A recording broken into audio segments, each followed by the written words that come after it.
Bismillahirrahmanirrahim. Alhamdulillahirabbil alamin. Ibu bapak, insya Allah sekarang kita akan membahas tentang tema sebelum terlambat.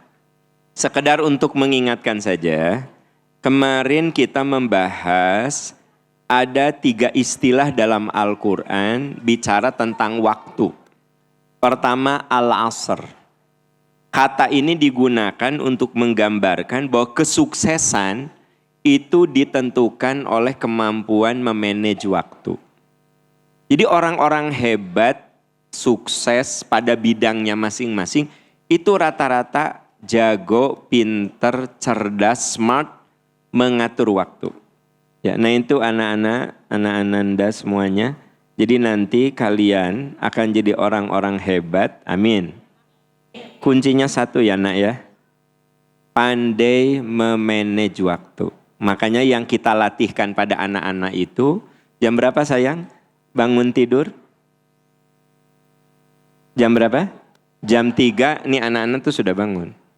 Terus tahajud, nyambung ke subuh, nyambung ke apa? Ya, tilawati apa? Nah, terus nyambung ke olahraga, terus gitu. Tidur jam berapa sayang? Jam 9 tidur. Jadi dibiasakan untuk disiplin. Tidur jam 9, bangun jam 3. Tidur jam 9, bangun jam 3. Ibu makan, tidur jam 8, bangun jam 5. Ya. Oh enggak. Ya. Kok paham apal? Tina wajah kabaca. Nah, jadi biasakan kita ini tidur disiplin. Saya baca hasil penelitian bahwa di antara yang merusak otak saat tidur kita tidak punya waktu tetap. Misalnya ada yang tidur jam 11, besoknya tidur jam 1, besoknya tidur jam 10, besoknya tidur. Jadi ngaco gitu loh. Nah itu yang bagus untuk otak, tidur itu yang awal. Jam 9 udah tidur, ya. Dan itulah yang dilakukan oleh Nabi. Tidur lebih awal, bangun lebih. Nah anak-anak kita di SMP Percikan Iman sudah dilatih jam 3 bangun, ya. Nyambung, sholat tahajud dan seterusnya, baca Quran dan seterusnya. Kenapa? Karena memang pada akhirnya kesuksesan orang itu ditentukan oleh pada bagaimana dia bisa memanage waktunya. Intinya begini, kalau Anda lihat orang sukses, itu karena dia bisa memanage waktu. Orang yang ngaco waktunya, itu susah meraih sukses. Ibu, siapa pesepak bola termahal sekarang tuh? Ronaldo. Itu dia walaupun bukan orang Islam, jam 4 udah bangun. Dia olahraga, dia lari. Ya. Dan jangan dikira dia itu jadi pesepak bola yang sangat kaya raya itu gawainya mager, ya, nonton drakor aja. Ronaldo itu udah gak sempet nonton drakor, ya.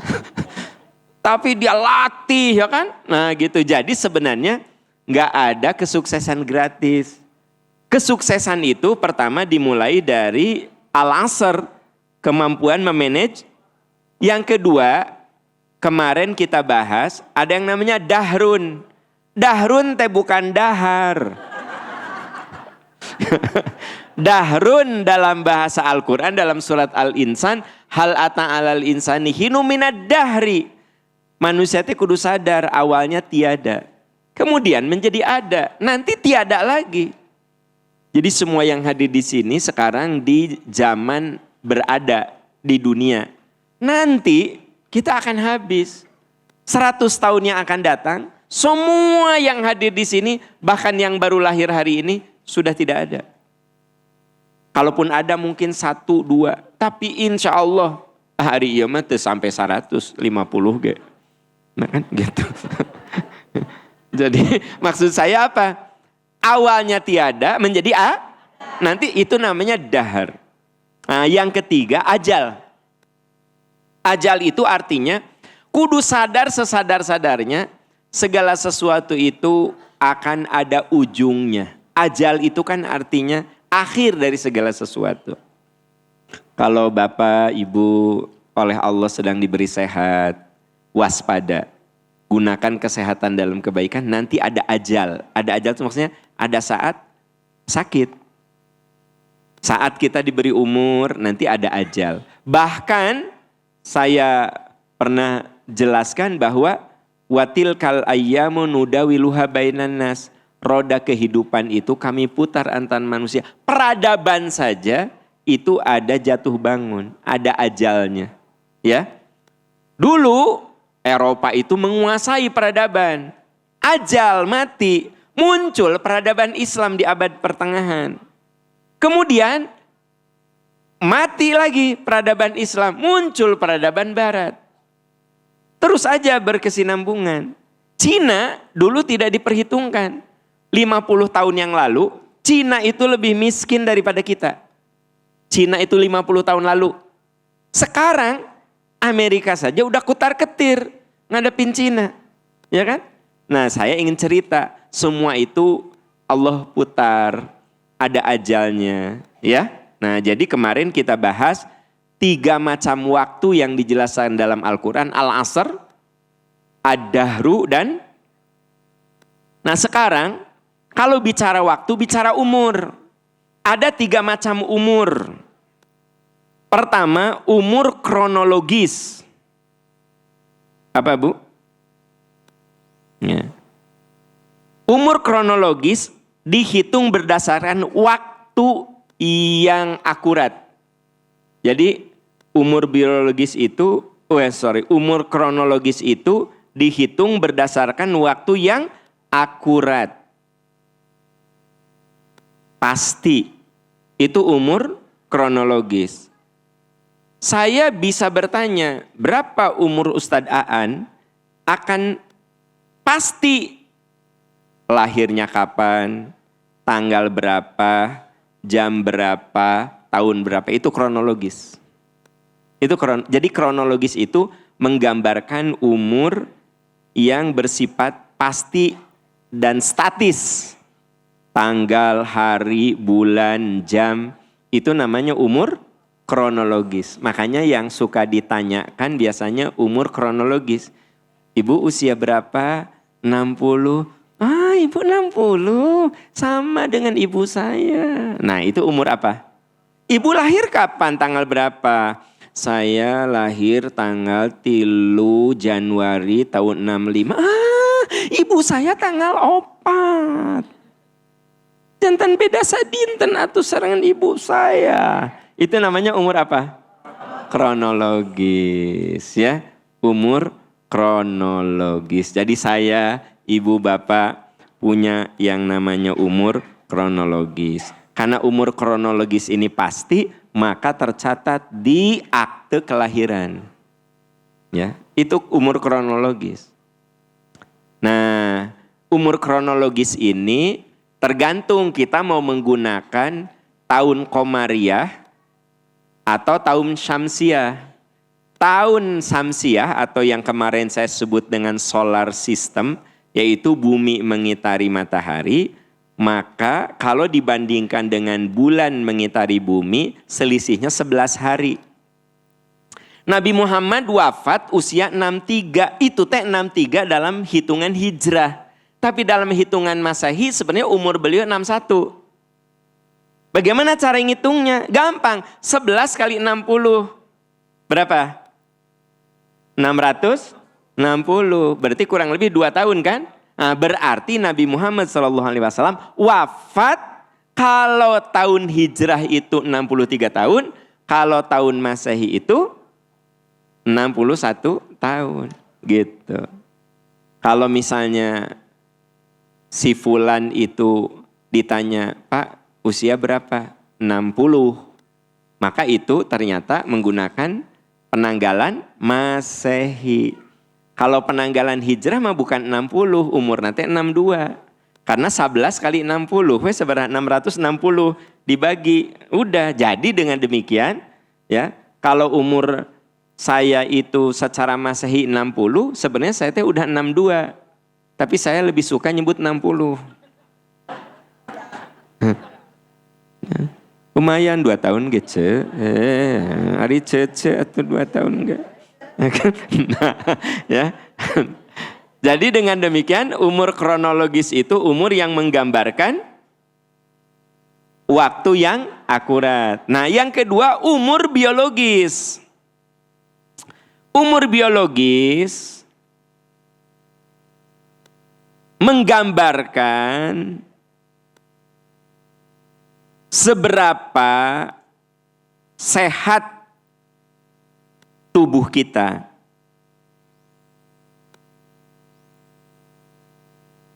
Ibu, bapak, kalau umur biologis mah menggambarkan kesehatan. Contoh, ya, boleh jadi ada orang yang umurnya 60. Pas dicek, fungsi ginjalnya, fungsi jantungnya, livernya, itu sama dengan umur yang 40 tahun. Berarti umur biologisnya lebih muda dari umur kronologis. Hulang-hulang gitu. Jadi gini. Nah, jadi gini saya ulangi ya. Jadi umur biologis itu umur yang menggambarkan kualitas kesehatan yang ada di tubuh kita, ya. Nah, berarti itu mah diceknya dengan ilmu kesehatan. Misal, ya, itu ginjal kita bisa dicek fungsinya, kerjanya, bentuknya. Ada orang yang umurnya 40, pas hasil USG nanti udah ada pembengkakan, sudah ada pengerasan, itu penyumbatan, rada bengkak. Ternyata boleh jadi si ginjal nanti jika umur udah parah pisan. Padahal kalau lihat usia dia itu baru 40, tapi ginjal nanti jika nama udah bisa jika 70, 80. Itu umur biologis. Ada juga orang yang dilihat livernya, hatinya, umurnya 60, pas dilihat masih bagus, ujung-ujungnya masih rapi, tidak ada penebalan, tidak apa. Kata dokter Pak, nih kan air masuk itunya dikit, tinggal lipat. Lihat Pak, lihat nih, liver Bapak itu masih bagus. Ya, nah ujungnya tinggal rapi sekali ya, rapi, nggak ada penebalan Pak, nggak ada apa.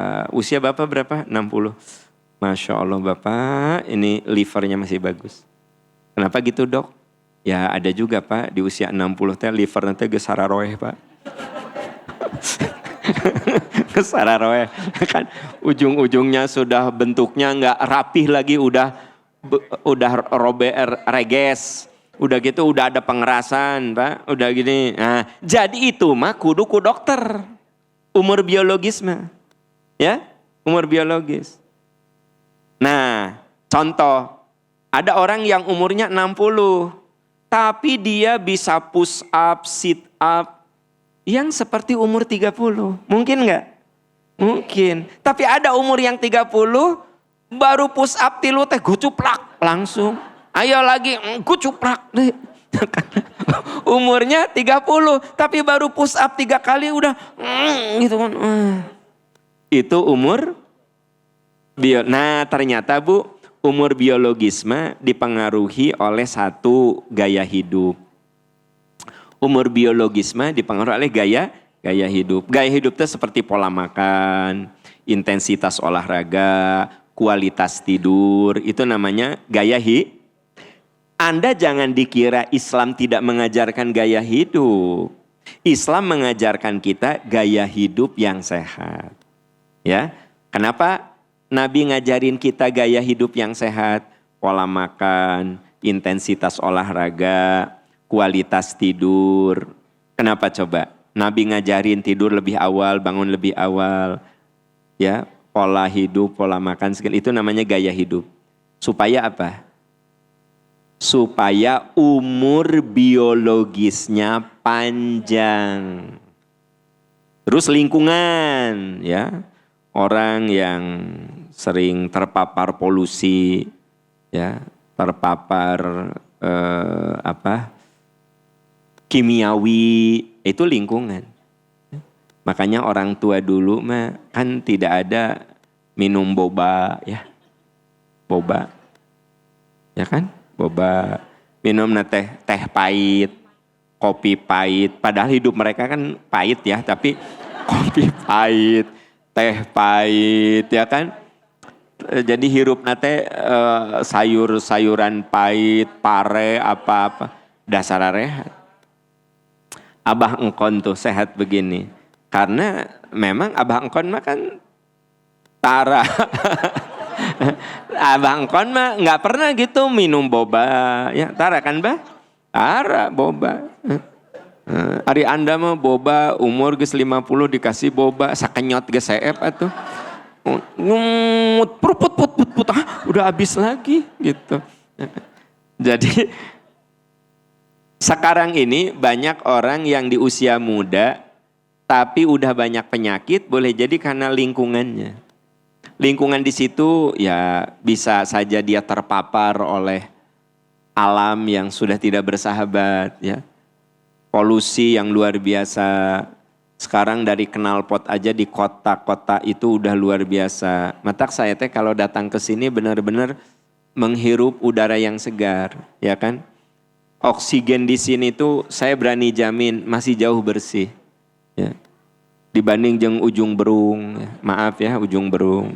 Dibanding jeung Cibaduyut ya gitu. Cibayut, Kirecon tah. Sok bayangkeun Kirecon, Cibaduyut ya, Cicaheum.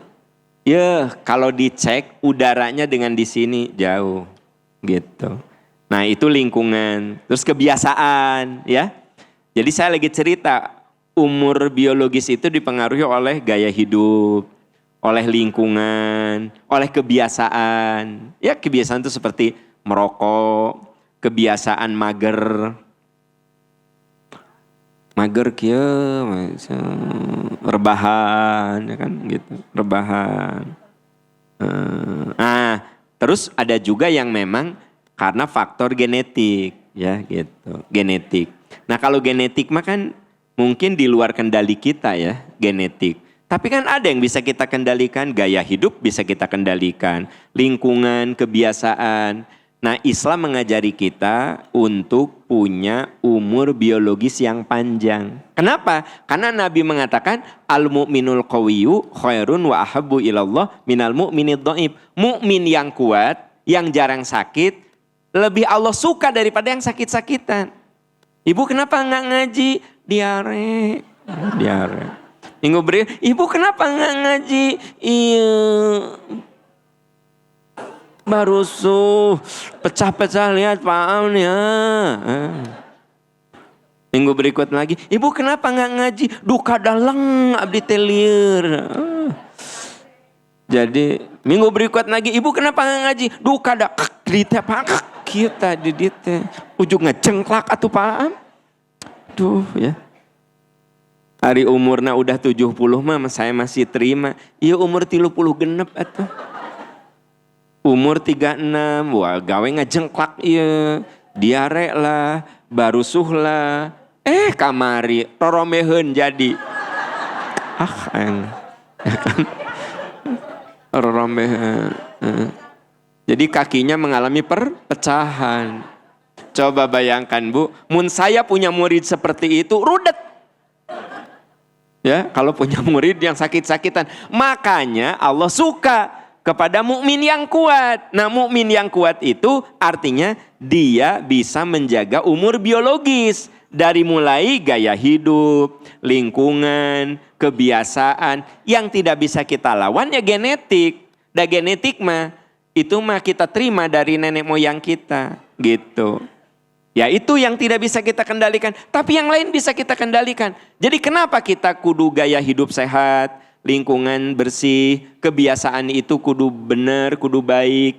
Kenapa? Supaya kita punya umur biologis yang panjang. Kalau umur kronologis kan eta mah tidak bisa kita ganggu gugat. Umur yang Allah tetapkan, yang dipastikan, itu mah kan gak bisa diganggu gugat. Ya, kapan mati sudah ditentukan, di mana mati sudah ditentukan, dengan sebab apa mati sudah ditentukan. Itu namanya umur kronologis. Jadi umur kronologis itu sudah ditentukan, Pak. Sampai-sampai aina matakunu yudrikumul mautu walau kuntum fi burujim musyayyada. Di mana saja kamu berada, kalau udah datang kematian, kamu nggak bisa nolak itu. Tempatnya di mana, waktunya kapan, dengan sebab apa, nggak bisa nolak. Nah itu nama umur kronologis. Jadi kita tidak bisa mengendalikan umur, nggak bisa kita kendalikan. Itu mah memang Allah tetapkan pada seseorang. Bahkan di mana kita mati saja sudah ditentukan. Kata Nabi SAW, kalau Allah menakdirkan kamu mati di suatu tempat, ada yang menyebabkan kamu datang ke tempat itu. Jadi mun suami ibu ujug-ujug, mama, ayah teh asa hoyong ka Garut, ikuti bisi. Ternyata Allah menakdirkan mau teh di Garut gitu. Saya ini ada jamaah ya, jamaah umroh yang saya jadi gini, oh iya ya, waktu dan tempat itu sudah Allah tentukan kematian. Jadi gini, ada satu keluarga jamaah.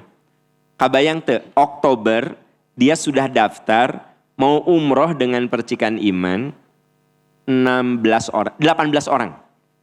Kabayang tuh. Suami, istri, anak, cucu, mantu, besan, pokoknya mah 18. Udah daftar, udah fix. Oktober.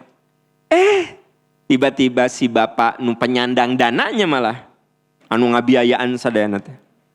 Neng, bapak mah September we. Kan Pak, tos daftar sadayana. Ya cobaan we cenah ka percikan iman bisa nggak digeser bapak. Ente kalian mah tetep Oktober. Hanya bapak mau September. Bapak jeung saha? Geus jeung si Mang can maksudnya adiknya.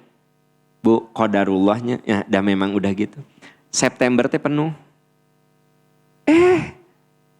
Ujug-ujug nu di September teh kieu ke CS teh, Neng bisa nggak ya saya mau ke Oktober pindah 2 orang. Tukar atuh Bu, kabayang teh. Dan memang gini nih, Allah kalau udah ngatur nih, bisa lah.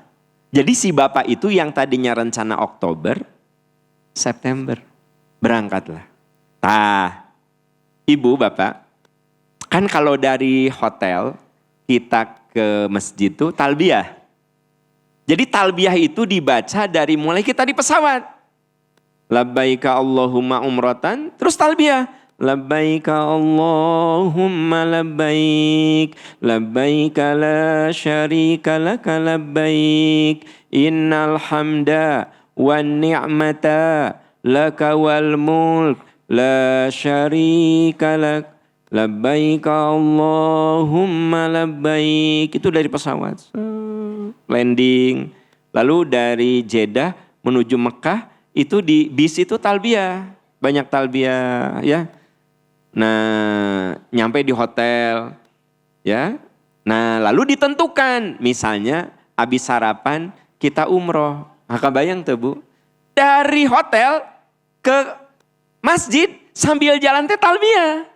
Labbaik Allah. Nah itu butuhnya pembimbing yang berkomitmen. Karena aya oge nu di hotel ke masjid telin talbiyah. Kalah lihat bangunan. Gitu. Makanya jangan percikan iman gerak pergi teh. Nah dengan percikan iman tur. Nah kalau di percikan iman mah memang strict. Ibadah teh kudu bener lebar. Kenapa? Orang umroh itu ada yang cuma seumur hidup sekali. Karunya, kasihan, sayang. Udah gitu udah mengeluarkan biaya besar. Nah Bu, itu jamaah yang saya tadi ceritakan, Bapak itu. Masuk tah masjid. Labbaik Allahumma labbaik, labbaik la syarika laka labbaik, innal hamda. Juga Bapak itu pegang ke yang sebelahnya. Seperti mau jatuh Bu. Yang sebelahnya kaget kan. Alhamdulillah yang sebelahnya masih muda. Dipegangkan gitu. meninggal. Meninggalnya itu di lorong masjid menuju ke Ka'bah. Ibu bapak, saya ingin cerita sama Anda. Allah menakdirkan bapak itu meninggal di Mekah. Walaupun beliau sudah berencana dengan anak, incu, mantu, Oktober, tiba-tiba beliau bilang, bapak mah hayang September. Sampai anaknya gini, bapak jadi gimana atuh bapak misah? Nyabae we cenah sok mah kamu mah berangkat Oktober, bapak mah pokoknya hayang September. Kenapa coba? Allah sudah ditetapkan meninggal dia teh di Mekah. Ya, dan waktunya guys sudah ditetapkan. Sekiranya dia maksa Oktober, meninggalnya teh di ujung Berung. Da orang ujung Berung. Bukan di Mekah. Ya, saya ingin cerita sama Anda. Oleh karena itu kita teh kudu yakin. Umur kronologis mah 100% kuasa Allah. Umur kronologis itu umur yang, apa Bu tadi? Yang pasti, yang sudah ditentukan oleh Allah kapan lahir, kapan mati. Nah yang wilayah kita mah umur biologis. Karena umur biologis mah umur yang menggambarkan kualitas kesehatan kita. Jadi boleh jadi umur Abah Engkon itu umur 76. Tapi boleh jadi fungsi ginjalnya, fungsi jantungnya itu masih 40 tahun. Buktinya saya lihat Abang Engkon kalau naik tangga nggak pernah nggak pernah jalan gitu Abang Engkon mah naik tangga teh. Saya lihat di sini ada anak muda umur 38 teh. Gitu. Berarti Abang Engkon jantungnya jauh lebih bagus dari dia. Saya nggak akan sebut siapa dia. Akan gitu, ya. Ya kan? Nah, jadi sebenarnya tugas kita mah bagaimana menjaga umur biologis, karena umur biologis mah kaitannya dengan gaya hidup, dengan lingkungan, dengan kebiasaan. Nah yang ketiga umur amal soleh. Apa Bu? Umur amal soleh. Jadi yang pertama umur kronologis, yang kedua umur biologis, yang ketiga umur amal. Nah Ustadz Ibnul Qayyim mengatakan, beliau mengatakan, umur seseorang yang sebenarnya bukan sejak ia lahir sampai mati, melainkan waktu yang ia habiskan dalam ridho Allah. Saya ulangi ya. Jadi kata Ustadz Ibnul Qayyim, umur seseorang yang sebenarnya bukan sejak lahir sampai mati. Umur seseorang yang sebenarnya bukan sejak lahir sampai, melainkan waktu yang ia habiskan dalam ridho Allah. Melainkan waktu yang dihabiskan dalam ridho Allah. Nah itu namanya umur amal soleh. Ya. Jadi kata beliau sebenarnya yang namanya umur tuh bukan dari lahir sampai mati, tapi waktu yang ia habiskan dalam ridho Allah. Jadi ibu bapak, kalau kita menghabiskan waktu dalam ridho Allah, tak itu namanya umur apa? Umur amal soleh. Umur amal soleh. Contoh ya, ibu dari tadi pagi jam 3 udah bangun, terus tahajud, nyambung ke sholat subuh, terus ibu siap-siap nyiapin sarapan keluarga, terus ibu berangkat ke sini. Tah sayang, bapak sayang, andanda, itu namanya umur amal soleh. Karena digunakan dalam ridho Allah. Ya gitu. Nah, saya 1 jam teh baca Quran, ya. Ustadz Aan 1 jam teh baca buku. Nah, ternyata Pak Ketua 1 jam itu nonton drama Korea. Sekali-kali butut atau Pak Ketua contoh tena.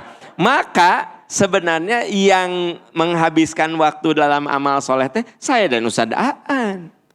Jadi dengan demikian kata Ustadz Ibnul Qayyim, umur amal soleh itu bukan sejak lahir sampai kamu mati. Tapi waktu yang dihabiskan bersama Allah. Waktu yang dihabiskan dalam ridho Allah subhanahu wa ta'ala.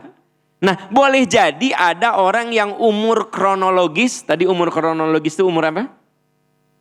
Yang udah pasti. Meninggal usia berapa? 70. Nah, usia kronologisnya. Ternyata dia baru insaf usia 69,5 tahun. Kabayang teh? Meninggal usia 70, tapi dia baru soleh, baru dekat dengan Allah, baru insaf gitu, usia 69,5 tahun. Berarti umur amal solehnya cuma 6 bulan. Umur kronologis nama panjang 70. Nah ibu bapak, nanti di akhirat yang dilihat itu bukan umur kronologis. Bukan berapa lama Anda dan saya hidup, tapi berapa amal soleh yang kita habiskan. Makanya begini, kalau ibu pergi, bapak pergi ke sini, sebut sajalah dari jam 6, karena ada juga yang katanya ba'da subuh udah pergi. Apalagi abah engkon mah dari kemarin. Nah kan, oh, abah engkon mah udah tak tertandingi, jangan diomongin lagi, ya kan gitu. Tak tertandingi, udah advance banget. Nah, ini yang ngomong nu kararia heula. Nah, ibu ya. Ibu sebut sajalah jam 6 pergi. Datang ke sini ya. Pulang lagi nyampe ke rumah jam 11. Ibu jangan dibilang, meni asa mubazirnya jam 7, jam 8, jam 8, jam 10, 5 jam. Dengar tausiahnya mah 1,5 jam, asa mubazirnya. Sayang, Anda nggak mubazir. Karena dihitungnya itu dari mulai Anda mempersiapkan diri sampai Anda pulang. Itu namanya usia amal soleh. Makanya Bu, Pak, dalam 24 jam itu kudu ditanya, hari umur amal soleh saya berapa ya? Kalau umur kronologis masih hari teh 24 jam. Umur kronologis, ingat, umur kronologis itu umur yang Allah tetapkan. Satu hari sama, 24 jam. Nah, yang membedakan 24 jam teh diisi dengan amal soleh berapa jam gitu. Ya. Nah, oleh karena itu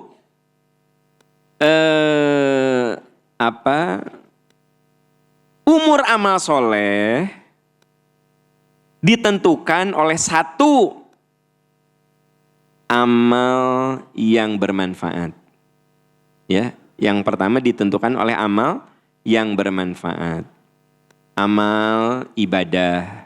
Ya. Jadi yang pertama ditentukan oleh amal ibadah, amal yang bermanfaat.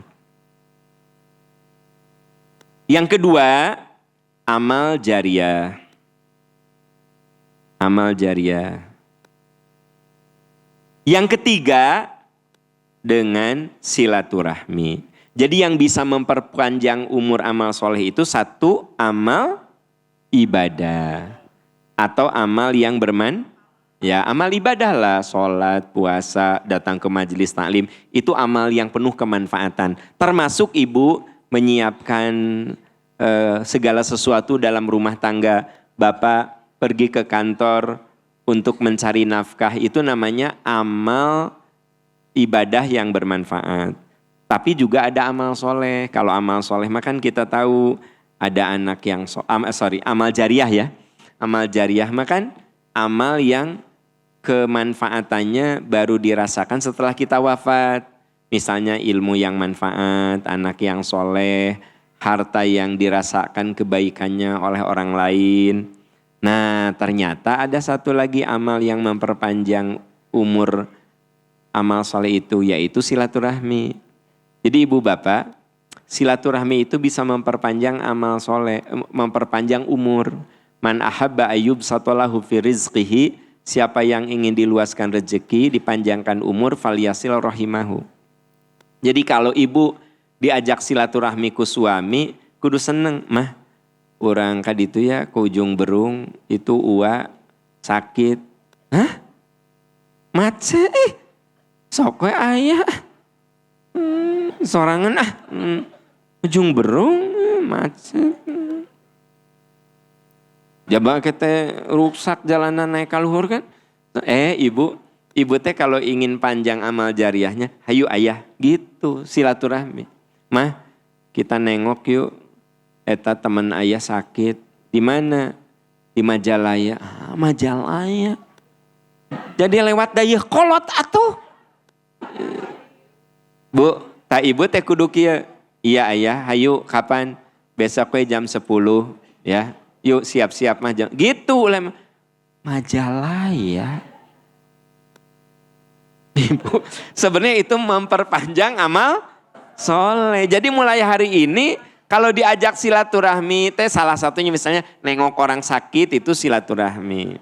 Terus memenuhi undangan itu silaturahmi. Mah, oke minggu orang kamana ya? Tadi itu ke Ranca Ekek. Naon ayah? Itu temen ayah nikahkeun anak. Atuh ayah jeung di Ranca Ekek atuh. Ya Allah Gusti. Jaba hari Sabtu sore dehnya. Kabayang Ranca Ekek ayah gitu macet. Ya. Jaba keur usum hujan kieu ya Allah. Cik atuh ayah boga babaturan teh di kota atuh meuni di Ranca Ekek. Ya, kamari Majalaya babaturan teh na Ranca Ekek. Oh Gusti Allah. Bu, saya ingin cerita ini artinya orang itu nggak ngerti padahal itu teh memperpanjang umur. Umur apa? Amal soleh. Karena kata Ustadz Ibnul Qayyim, umur amal soleh itu umur yang kamu habiskan dalam ridho Allah. Umur yang kamu habiskan dengan Allah. Nah itu umur amal soleh. Makanya umur amal soleh itu adanya di amal jariah, amal ibadah, silaturahmi. Nah ibu, saya ingin menyebut penghalang umur amal soleh. Ini penghalang. Penghalang umur amal soleh. Pertama, sering menunda. Ya nanti, insya Allah, nanti insya Allah. Ayah loh ya. Dari tahun kemarin mau ke Arjasari teh tapi ganti tahun. ya, ganti kalender. Teteh hayu orang ke Arjasari mah enggak insya Allah. Teteh Januari 2025. Ayeuna udah Januari 2002 genep. Gitu. Hayu teteh nanti ya menunda. Tahu nggak yang bikin yang jadi penghalang umur amal soleh teh menunda. Sejatinya manusia itu paling nikmat menunda. Ya. Mau sholat 5 menit deh Mau minta maaf ke suami kawe Idul Fitri. Kan ini kan baru Rajab. Nah Rajab, Sya'ban, Idul Fitri. Kawe Sawal. Masih ayah waktu 2,5 bulan deh. Sugan si ayah masih hirup. Nah sering menunda. Ya. Jadi ternyata penghalang umur amal soleh sering. Yang kedua, kebanyakan niat tapi tidak ada bukti. Nah, jadi ini yang membuat amal soleh kita bermasalah apa? Kebanyakan, tapi tidak ada bukti. Ya. Jadi gini, pokoknya mah insya Allah. Tahajud aku mah insya Allah. Lewat. Besoknya lagi. Mudah-mudahan Allah maparin kekuatan. Insya Allah tahajud lewat ya hari niat tuh banyak ya kan. Nah sebenarnya mah aku teh pengen datang ke MPI teh lewat. Jadi betapa banyak orang yang kalau bicara niat mah ku dia mah selalu diiyahkan ya, diaminkan. Mama tahajud ya iyalah ente gitu. Ayah, mama kan mau Senin Kemisnya, nyanyalah puasa temanya Ramadan wungkul. Jadi kalau niat nama keren, tapi niat tidak ada bukti. Tabu itu teh bisa jadi penghalang amal soleh. Sok evaluasi. Di dia ayah jika netiluan tah nu gawe teh naon. Sering menunda, terus niat tapi tidak ada. Terus yang ketiga, pasrah pada keadaan tanpa berjuang. Pasrah pada keadaan tanpa berjuang. Aku tuh pengen ke MPI ya. Tapi jauhnya. Jauh cenanya. Melewati gunung gitu ya. Aya nanjak mudun lembah ya. Jadi orang nate pasrah. Jadi gini, aku teh pengen tapi ari kitu mah nyada. Gimana lah. Matak saya mah sangat terkagum-kagum sama Bapak Ibu yang hadir di sini, ya kan? Hujan, angin, panas, badai. Anda datang ke sini, ya. Hujan, badai. Makanya terima kasih ya Ibu. Matak saya selalu berjuang hadir. Ya. Kecuali saat saya umroh baru saya tidak hadir, ya. Tapi kalau selama saya ada di Bandung, saya selalu prioritas. Kenapa? Karena saya sangat menghargai perjuangan ibu bapak di sini. Karena ada orang yang pasrah sama keadaan, sehingga apatis tidak mau berjuang. Ada loh orang yang tidak pernah nyuruh anak sholat karena budak teh disuruh sholat di TK keneh atuh. Ayeuna geus kumisan lagi ngalahkeun bapakna kanalna. Masih disuruh sholatnya susah. Terserah kamu ya, mama udah nyuruh sholat. Ibu artinya pasrah sama keadaan. Nah terus yang membuat amal soleh kita ini tidak berkembang. 1, sering menunda. 2, kebanyakan niat tapi tidak nyata. Terus pasrah sama keadaan. Apatis, tidak mau berjuang. Nah yang keempat katanya suka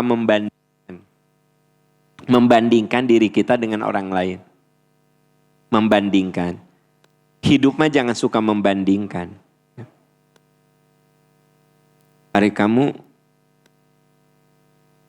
suka masak di rumah, hoream. Nah, da urang mah osok. Da salaki kamu bager, salaki urang brengsek kumaha. Jadi kabayang teu Bu? Jadi membandingkan gitu. Nya kamu mah tuh jadi wanita solehah teh da suamimu soleh. Ari salaki urang sok. Gimana aku soleh? Salaki urang juga gitu. Ibu, akhirnya ibu tidak menjadi orang soleh karena membandingkan suami ibu dengan suami orang gitu. Kamu teh ari ke suami teh nada teh tong tinggi begitu. Nya suami kamu bager, ari suami orang mau nada teh naik. Dia jadi seringkali kita ini suka membandingkan. Dengar ya, saya ingin ingatkan, tidak boleh membandingkan karena membandingkan itu zolim. Tidak boleh ibu membandingkan anak ibu yang pertama dengan anak kedua. Hati-hati loh, kayak gini. Belajar atuh nu bener tuh si teteh makamari itu matematikana salapan. Kamu matematika teh 5 genep. Sok atuh kayak si teteh tuh. Nggak boleh. Karena mungkin minat anak ibu yang perempuan karena matematika. Anu yang kedua mah bukan karena ilmu pelajaran. Tapi resep nate ngangon hayam. Alias peternakan. Mun hayam di cepangan kumanehna pasti nogan. Jadi ada orang yang kalau pegang ayam sifatnya yang pertanian, jadi itu Bu. Paham ya? Ayam nu ek paeh di cepangan kumanehna diusapan cager. Beternak ayam sukses, beternak lele sukses, ya kan? Bertani bagus, berarti kuatnya dia di situ. Dikasih matematika, jetetet 3, 4, 2 gitu, ya kan? Jadi jangan bandingkan, kamu teh gimana? Matematika butut gitu, lihat tuh teteh kamu. Si tetehnya kalau ngurus hayam parae. Ngurus nila bargang pae. Tanaman hancur. Berarti ternyata setiap orang tuh aya nu cerdas karena amaliah yang nyata seperti bertani, beternak. Ada juga yang seneng yang abstrak, matematika, fisika, kimia. Ada juga yang senengnya itu karena bahasa, fisika, kimia, matematika lemah, tapi bahasa dia gampang ya gitu. Hafalan jago gitu, hafalan Quran gitu kan. Ada juga orang yang matematikanya jago, tapi geografinya mah butut. Coba Madura ada di mana? Kalimantan. Gitu kan bayang. Coba Madura, Kalimantan. Ya Allah. Tapi mau dikasih soal matematika, tek tek tek tek tek tek beres. Tapi mau dikasih soal geografi, udah. Coba Solo di Jawa Barat apa Jawa Timur? Ya Jawa Timur. Nah, kan di mana Solo? Jawa Tengah.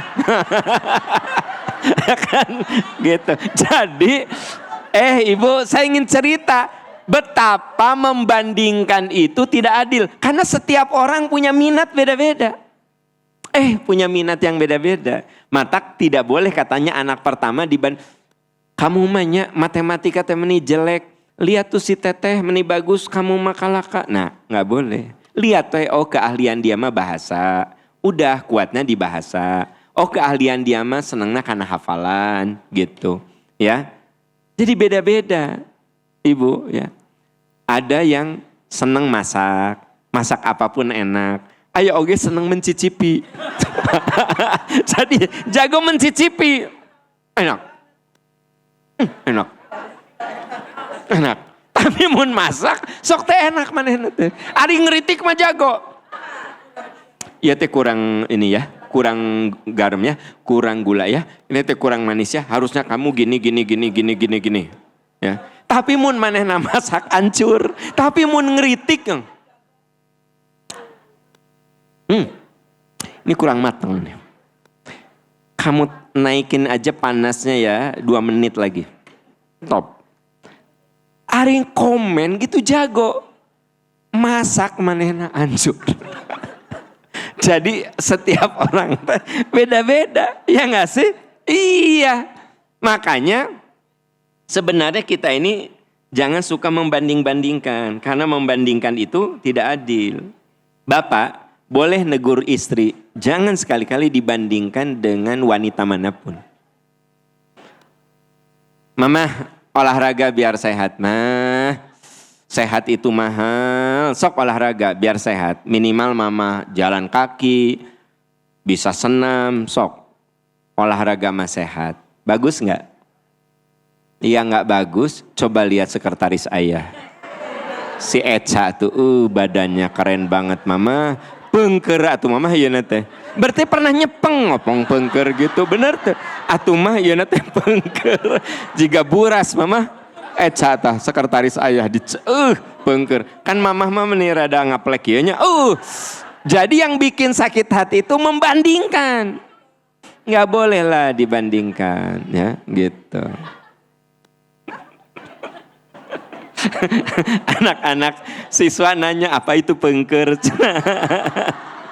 Saya yang nanya ke bu guru ya, jeung nanya cenah ya. Apa itu buras? Nah, karena SMP Percikan Iman ini tidak semuanya orang Sunda, dari berbagai daerah di seluruh Indonesia. Ya bahwa kemudian banyak Sunda ya wajar ya. Tapi mantak waktu saya bilang pengker buras, apa pengker sama buras? Oke, jadi Bu ya apa itu? Penghalang pengker. Dah Anda mau ingat pengker atau dah? Nah, satu lagi yang membuat jadi penghalang amal soleh itu namanya mental block. Mental block itu gini, serba takut. Ya, takut gagal, takut sakit. Misalnya gini, kamu mau ngaji yuk ke Percikan Iman di Arjasari, takut nyasab. Ya, di dia ayeuna pernah nyasab kan sekali. Ya kan gitu kan. Ada yang pernah nyasab sekali. Tapi kan kudu dicoba dulu. Makanya ada ungkapan, orang yang kebanyakan takut akan kalah sama orang yang berani mencoba. Dengar ya Bu ya. Anak ibu berani mencoba itu jauh lebih bagus. Biasanya orang yang berani mencoba lebih sukses daripada orang yang takut. Ya. mau jualan takut rugi mendingan coba we jualan. Kalaupun dia rugi, kenapa rugi ya? Dia tahu pelajaran rugi itu karena begini, terlalu ngasih banyak diskon, ya kan? Tiap aya nu beli, ya kan? Aya nu nawar teh selalu mangga gitu. Neng ya sabaraha 100.000, 30.000, mangga, gitu, ya kan gitu. Neng ya sabar, nu penting mah habis we kan gitu. Pas dihitung teh rugi. Ternyata, artinya apa? Orang yang mau mencoba lebih berhasil daripada orang yang mental block, takut. Nih anak-anak nih, ayo kalian belajar pidato. Takut apa? Kalau takut dia tidak akan pernah bisa. Saya nih anak-anak nih, dulu disuruh pidato. Ya, Bapak bilang kieu, ya paksakeun, keun we era oge. Jadi gini, malu juga nggak apa-apa daripada kamu nggak tampil. Terus saya teh ngapalkeun pidato teh kan, cuma salambar karena boleh cuma 2 menit diapalkeun. Tingkat SMP, naik mimbar. Assalamualaikum warahmatullahi wabarakatuh. Leungit atuh. Ya teh geus diapalkeun, blek leungit. Eta teh teman-teman teh salusurian. Tambah hilang tuh. Akhirnya saya bilang, wassalamualaikum. Tapi kan saya pernah nyoba bagaimana rasanya ditertawakan di depan besoknya naik lagi. Assalamualaikum warahmatullahi wabarakatuh. Leungit deh. Hari yang kemarin mah langsung salam deh. Saudara-saudara sekalian, demikian ceramah saya. Ron, kan gitu. Mendingan mencoba, cobaan deui. Ya lama-lama jago lah. Jadi juara pidato. Saya ke sekolah teh jadi juara pidato. Padahal awalnya saya sampai ngapalin 1 lembar aja ngeblank hilang. Ternyata benar, mencoba itu lebih bagus daripada takut. Daripada tidak mencoba. Oleh karena itu ada namanya mental block ya. Mental block itu serba takut. Mau masak, takut nggak enak. Masak we, biarin suami ibu utah. Kan? Kan gitu. Biarin ya. Mau masak tapi takut nggak enak. Terus we mau masak tapi takut nggak enak. Sepanjang rumah tangga Anda tidak akan pernah bisa masak. Mendingan nyoba suami utah, pelajari ayah kenapa ayah muntah, nggak tahu mah eta teh lodeh apa koleknya, disebut lodeh da amis, disebut amis ayah waluh atau disebut kolek, gitu ayah, pelajari deui sampai akhirnya apa, Anda sekarang jago masak, bikin lodeh suami teh ketagihan. Bikin sayur asam ketagihan. Ternyata asal Anda tidak takut gagal, Andanya. Jadi orang yang berani mencoba lebih bagus daripada orang yang takut. Iya, makanya kalau ingin beramal soleh ya jangan takut. Ya berani nyoba aja. Ya. Ustadz Aan sekarang jadi konsultan tilawati itu karena berani nyoba. Udah yakin dulu mah, saya susah ngomongnya. Dulu mah yakin kan jago sekarang. Dulu mah mungkin kalau Ustadz Aan takut belajar Quran, tidak akan menjadi guru tilawati. Percaya ke saya. Saya kalau takut bicara, tidak akan jadi pembicara seperti sekarang ini. Kalau saya dulu takut. Kalau saya dulu takut nyetir itu nabrak, maka sekarang saya tidak akan pernah bisa nyetir. Jadi lebih baik mencoba daripada takut. Ya, gitu. Paham? Saya takut nikah. Coba gerak, pas nyoba jadi sering nikah. Nah, jadi ada orang yang paham, saya takut nikah. Coba aja nikah kamu. Takut banyak masalah.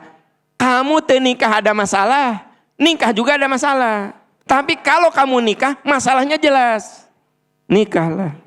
Ya Allah, ayeuna jago nikah dia. Maksud jago nikah teh maksudnya dia jadi suami hebat. Ari Anda naon mengartikannya? Jangan suka menafsirkan sendiri-sendiri. Nah, 3 tipe manusia dalam menyikapi waktu. Nah, Ustadz Aan, sekarang 3 tipe manusia dalam menyikapi waktu.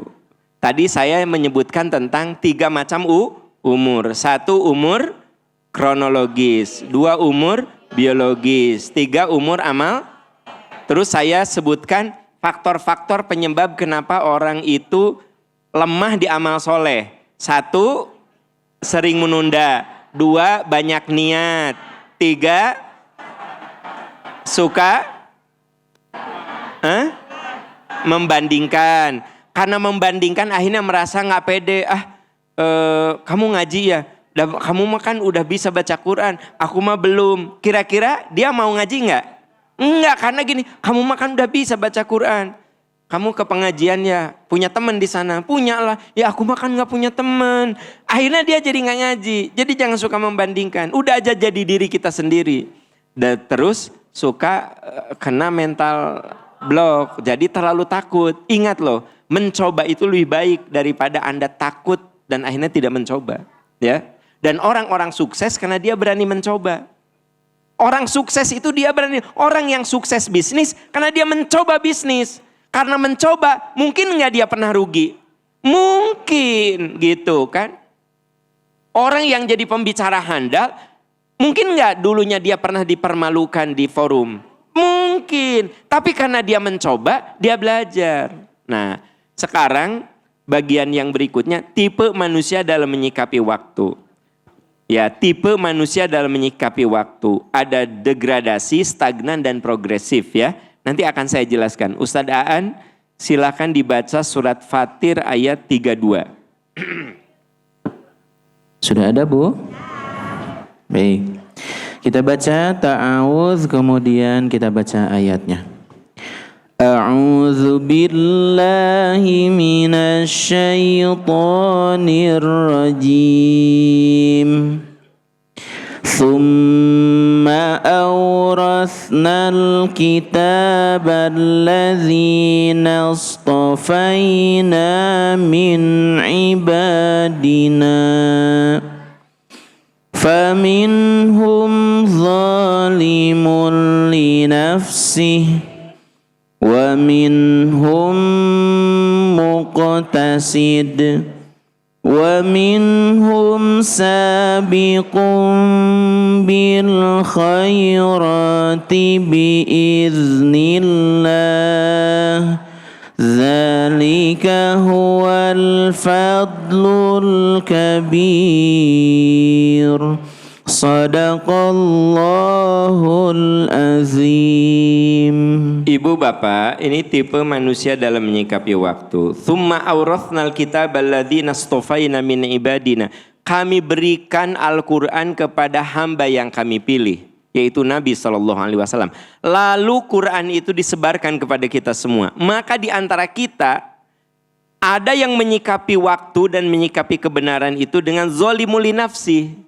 Menzolimi diri. Menzolimi diri itu hidupnya hari dari ke hari itu bukan makin soleh, makin buruk. Itu degradasi. Kan ingat gak? Tadi saya cerita tentang umur kronologis. Umur kronologis mah umur yang sudah pasti ya. Umur 10 tahun, 20 tahun, 30 tahun. Nah umur kronologis itu semua orang diberi jatah oleh Allah kan. Nah justru umurnya makin nambah. Kesolehannya mah tidak nambah. Zolimul li nafsi, menzolimi diri. Menzolimi diri itu tidak mau mengamalkan nilai-nilai kebenaran. Itu orang yang menzolimi diri. Jadi kualitas hidupnya teh dengan bertambahnya umur, sebenarnya kan jatah hidup makin berkurang. Nih, saya itu jatah umur makin berkurang. Ustadz Aan sama kita semua sama. 2026 Januari itu berkurang. Nanti Februari berkurang. Jadi kalau kita naik mobil itu kan suka ada tanda bahan bakar. Nah ada yang baru 2 strip, ada yang tengah-tengah, ada juga yang udah ngaplek si itu teh. Si tanda bensin teh. Nah ini yang hadir di sini macam-macam. Aya yang baru satu strip, aya nu geus ngaplek kita. Ada, ya kan? Tahu ngaplek Bu? Jadi maksudnya si bahan bakar teh udah mau habis. Jadi kalau umur itu diumpamakan bahan bakar, lalu di mobil itu ada speedometer yang menunjukkan tanda kecepatan, simpanan bahan bakar. Itu macam-macam simpanan bahan bakarnya, ada yang full, ada yang tengah. Nah aya nu nyet, kadang merah, kadang udah terseok-seok. Ibu, kabayang teh bahan bakar hidupnya makin sedikit, tapi tidak membuat dia makin soleh. Makin tua teh bukan makin dekat sama Allah, makin bermasalah. Sampai istrinya, ya si ayah teh umur udah kepala 6, meninggal insaf-insaf ya. Asa tambah masalah si ayah teh. Cek anak-anak teh, kasihannya si papa kenapa? Kan umurnya sekarang teh udah 63 mama. Tapi asa sholat gak pernah, puasa gak pernah. Kalah ka ayeuna teh sering nongkrong weh. Ya, dengan teman-temannya bari mabok gitu. Bu, eta teh dolimul nafsi. Orang yang degradasi. Itu yang paling mengerikan sebenarnya. Ya. Gitu. Cek suami teh ngobrol ke anaknya. Sini kenapa? Ayah mah kasihannya lihat si mama. Kenapa gitu? Si mama teh makin tua tapi makin bermasalah hidup nantinya. Ya, ibadah gak pernah, puasa gak pernah. Kalah makin ngalawan ka ditu ka dieu. Tah, nauzubillah. Ari ibu-ibu di dieu mah kata suami teh si mamah teh asa tambah solehah ya. Kan baheula mah solehot si mamah teh. Nah, ayeuna mah solehah, berarti makin baik. Nah, yang kedua, orang yang stagnan. Wa minhum muqtasid, orang yang pertengahan. Maksud pertengahan tuh gini Bu. Dari dulu sampai sekarang standar gitu. Sholat ya wajib dilakukan. Tapi saumur hirupna sholat teh sunnah teh belum pernah. Wajib dilakukan. Puasa dilakukan. Jadi muqtasid itu orang yang standar. Ibadahnya teh standar banget. Ada gak orang yang sepanjang hidupnya teh cuma puasa yang wajib. Sholat yang wajib. Sholat dilakukan tapi yang wajibnya saja. Waktu ditegur ayah si ayah mah meni para sholat sunnah. Mama, ku wajib geus alhamdulillah ayah teh. Temen ayah mah banyak yang gak sholat. Jadi dia mah orangnya teh minimalis banget, standar banget.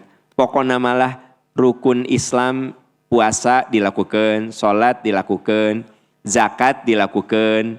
Tapi sedekah mah gak pernah. Pokoknya yang standar aja gimana sih? Nah itu namanya orang yang stagnan. Jadi yang satu mah degradasi itu apa? Umurnya nambah, kesolehannya turun. Kalau stagnan mah anteng we di situ, anteng gitu ya, linear. Nah yang ibu-ibu di dia mah progresif, bapak di dia mah sabiqum bil khairat, mereka berlomba dalam kebaikan. Jadi Bu, makin tua teh makin soleh. Bapak ibu mah kan tipe gitu. Dulu kan 10 tahun lalu kan gak sesoleh sekarang. Tapi sekarang, Masya Allah, tabarakallah. Dengan bertambahnya umur, bertambahnya usia, makin soleh, makin baik, makin dekat dengan Allah, makin bisa menjaga emosi, makin pemaaf, ya kan? Iya kan? Insya Allah. Jadi ternyata manusia itu dalam menyikapi waktu ada 3. Ada yang mengalami degradasi, makin tua tapi turun kesolehannya. Harusnya ya makin tua makin soleh. Nah yang kedua, anteng mah gitu.